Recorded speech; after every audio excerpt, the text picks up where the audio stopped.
सरकार और अधिकारी किसानों को खाद की किल्लत से होने वाली समस्या से निजात दिलाने का दावा करते नहीं थक रहे हैं। वहीं कई सोसाइटी प्रबंधक खाद की कालाबाजारी कर रहे हैं। ताज़ा मामला डबरा की प्राथमिक कृषि साख सोसाइटी खड़बई और सिमरिया ताल का सामने आया है, जहां किसानों ने सोसाइटी प्रबंधक पर खाद की कालाबाजारी का आरोप लगाया है। बीते दिनों एसडीएम के निर्देशन में सोसाइटियों पर खाद उपलब्ध करवाया गया था, लेकिन सोसाइटी प्रबंधक ने किसानों को खाद उपलब्ध नहीं कराया और अपने निजी स्वार्थ के चलते खाद की कालाबाजारी करने लगे, जिसकी शिकायत किसानों ने एसडीएम से की। कृषि विस्तार अधिकारी के द्वारा जांच करने पर वितरण संबंधी अनियमितताएं पाई गई, जिसके कारण सोसाइटी के गोदाम को सील कर दिया गया। 4 बजे के बाद आता है, 4 बजे से 5 बजे 6 बजे 7 बजे 8 बजे तक, जैसे बाकी निजी लोग हैं उनको बुला लेता है। जो गरीब आदमी कोई ज्यादा है तो बोलता है वो सवेरे आना, सवेरे मैं दे दूंगा तेरे को।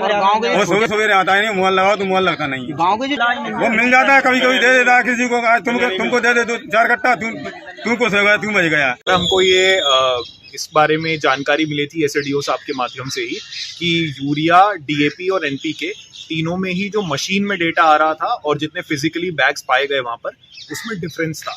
तो इसलिए हम लोगों ने उस सोसाइटी को सील कर दिया है और मैंने आज ही उनको नोटिस भी जारी किया है समिति प्रबंधक को एसेंशियल कमोडिटीज एक्ट में।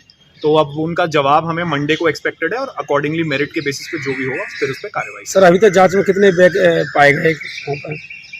अभी तक जो हमें प्रारंभिक जांच मिली है उसके हिसाब से हर खाद के अप्रोक्सीमेटली 500 to 600 बैग्स मिसिंग हैं और समिति प्रबंधक का प्रारंभिक स्टेटमेंट ये है कि उन्होंने किसानों को वितरित कर दिए हैं, लेकिन अंगूठा मशीन पे नहीं लगवाया गया था और उसकी पुष्टि जो मशीन से रिपोर्ट निकलती है उससे हमने करी है।